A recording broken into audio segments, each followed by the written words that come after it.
Meng Wanzhou will return to the court spotlight this week for the start of her extradition hearing.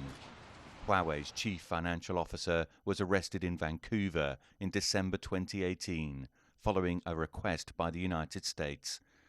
She is accused of committing bank and wire fraud in violation of US sanctions on Iran. This phase of the hearing will focus on double criminality, an argument put forward by Meng's defense lawyers. They argue Meng should not be extradited, as her actions could not be considered crimes under Canadian law. Gary Botting is an extradition lawyer and had been part of Meng's defense team. Well, the first phase deals with criminality, whether the allegations against Madame Meng are criminal in Canada, and they have to be criminal in both Canada and the United States. What she is alleged to have done is in a foreign country altogether, and we don't have jurisdiction in Canada to pursue that, and therefore it's fairly clear that there is no criminality in Canada.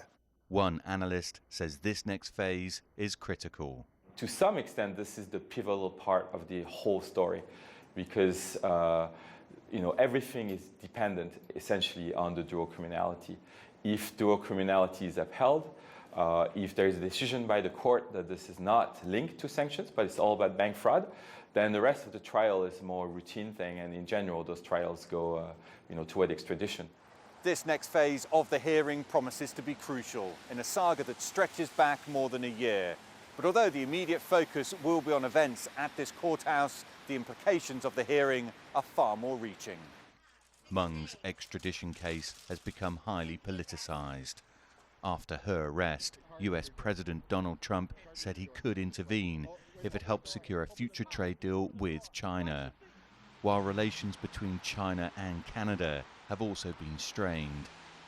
Canada accused China of retaliation after China arrested two Canadians, Michael Kovrig and Michael Spavor, on allegations of espionage. China says the arrests are not connected. This is, by any account, the worst moment in Canada-China relations since 1970, since the opening of the resumption of diplomatic relations. So both sides have deep frustration and anger, and the outcome of this is the relationship is frozen.